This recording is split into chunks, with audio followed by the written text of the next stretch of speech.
Hey stalkers, Evan here. Today I've got a video on how to upload songs onto DistroKid.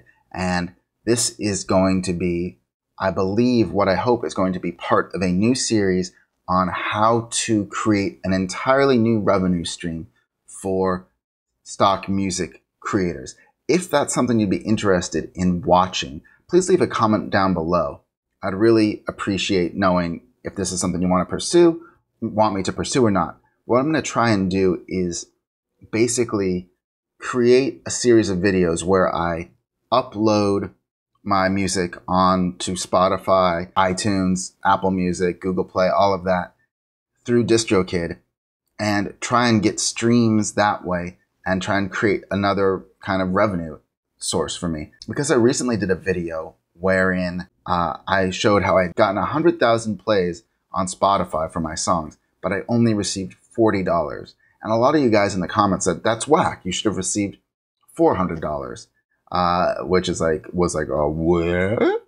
Now, I used several, this wasn't through DistroKid, it was through like a promoter and a distributor. And so probably I can't get 100,000 plays on my own, but if I could get several thousand, it would still work out, I think, into my favor.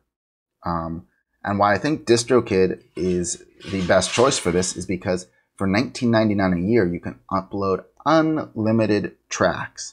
And as somebody who's been doing music licensing for years and years and years, I have a huge library of tracks. So I think this will really work well. So again, if you're interested in seeing this series, please let me know down below in the comments, and I'll start pursuing actually filming it.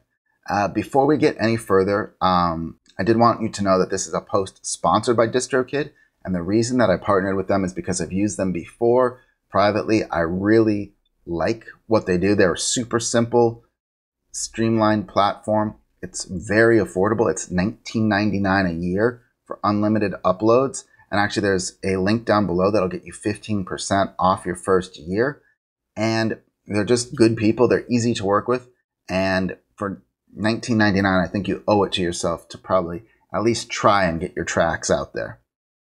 Okay, so now without further ado, let's actually see how easy it is to upload your songs onto Spotify, iTunes, Google Play, YouTube Music via DistroKid.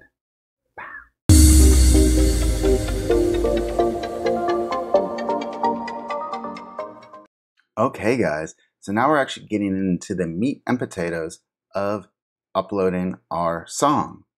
Now, I've previously done videos on how to do everything prior to uploading a song. For example, how to get album art, how to get, your song promoted on Spotify and into playlists, how to just handle everything prior to this point. I've also done a really extensive article on that. I'll put a link to that down below. I really recommend checking that out. Right now, we're going to talk about like the final practicalities of making your track. Get onto the DistroKid service. I also want to let you know that if you want to use DistroKid, I've got a link down below. It'll save you 15%. It's an affiliate link. This, I think, is probably the cheapest way to get your music online, especially if you're a stock music musician creating a lot of music at volume and are looking to find a way to stream it. Okay, so the first thing you're going to want to do is get all the songs you want to go onto the album into one folder. And you're also going to want to get the artwork on that folder. So you're going to want to just check to make sure the files all have the right name. And then you're going to want to check, and this is super important, that there's no dead space at the beginning or the end of a song, because that's just going to annoy the hell out of a listener. So if you're on a PC, you might want to use something like Audacity, or just double check everything in your DAW to make sure there's no dead space.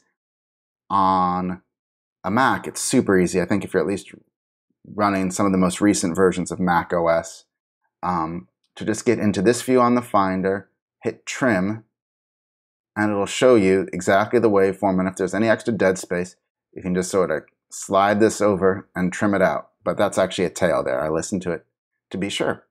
And so then you would hit save, and then you could make sure quickly that all of your files are appropriate. Then what I like to do is drag everything over into iTunes, create a playlist, and just experiment with the track order to make sure that everything flows together smoothly, that it's an engaging listening experience, but also that the beginning of one song isn't too jarring compared to the end of another song. This might cause you might need to go back and look at how you've mastered certain songs, if there's radical volume differences between them. So the way I like to do this is just I'll pick one song, go to like the last 10 seconds of it. Just make sure it transitions well into the beginning of the next one.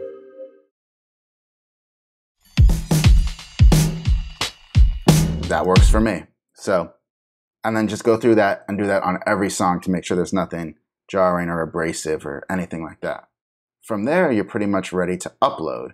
So at the top of the spot or at the DistroKid page, there is a link that says upload. You click that, it brings you here. You want to probably put it in all the stores available. And then how many songs do you have? Well, I've got 10 songs on this, I already know. The album hasn't been previously released. The artist name is going to be Rough Coast, but you got to spell it right. Artist already in Apple Music? Nope, I'll be the first. So I'm going to set the release date from a month from the date that I'm filming this, which is going to give me time to promote the music, which is really important as I describe in that article down below. This will give me time to connect with playlist people, to submit it to review agencies, things like that. And hopefully when the song actually goes live, there'll be at least a touch of buzz behind it. Sure, people can pre-order it. Record label, Rough Coast Records. Now, I've already got the art in the same folder, and I can just drag and drop it. Album title, Lo-Fi Life, because I'm hoping that'll help a little with the search terms. If people are searching for lo-fi, this will come up. Album price, sure. Instead of buying it individually, you can save $1 by, we'll actually even make it $7.99. You got to give people some inducement, right?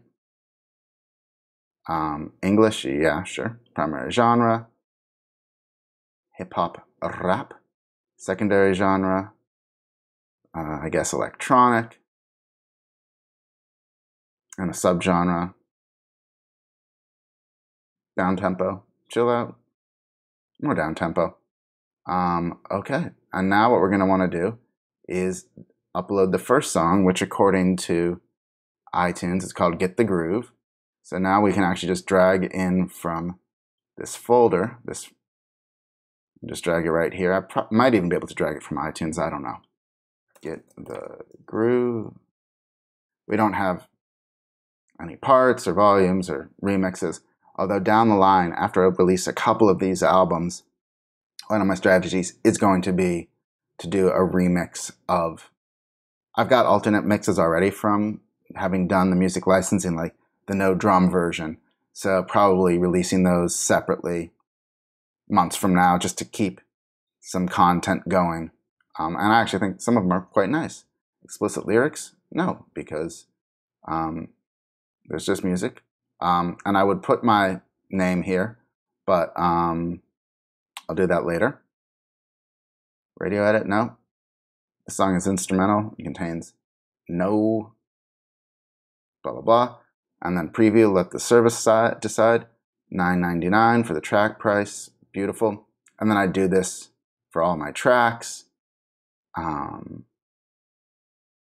then going down to the bottom, there's this extra section where you can decide what's going to what other features. So one is Instagram and Facebook, which allows users to use your song in their posts, but I don't know that you get paid anything for that by Instagram and Facebook, which seems pretty ridiculous. And Facebook isn't a company I really trust, so I don't want to let my music be available free to them. I don't know what they're going to do with it. I don't want them to have any control over it.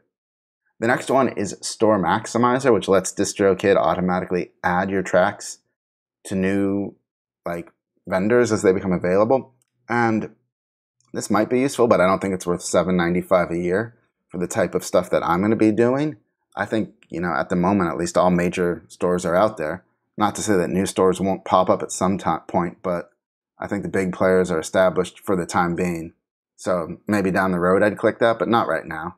Shazam and iPhone/Siri, I think that could be really helpful if you're more of a actual artist looking to promote your music and like tour and things like that. Because how often have you held your phone up and been like, what song is this?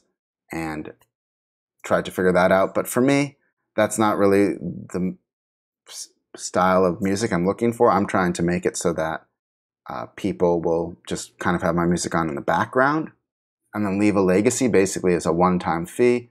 Your music's there forever, which I might do down the road if any of these albums start to be consistently successful. But for now, I just kind of want to try out the strategy first. And then just click on these check boxes, and if they're true, and upload. And there's a bit of a review time. It's less than a week in my experience when I've used it in the past.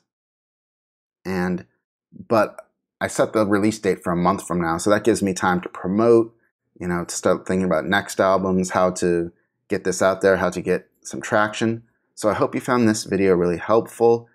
If you've got any tips on how to promote your music, or if you've got any experiences with DistroKid, please leave them down below. I also wanted to thank DistroKid for sponsoring this video and let you know that if you want to use DistroKid to try and release your album, just click down below. There's a link that'll get you 15% off your first year, and it'll help support the channel as well.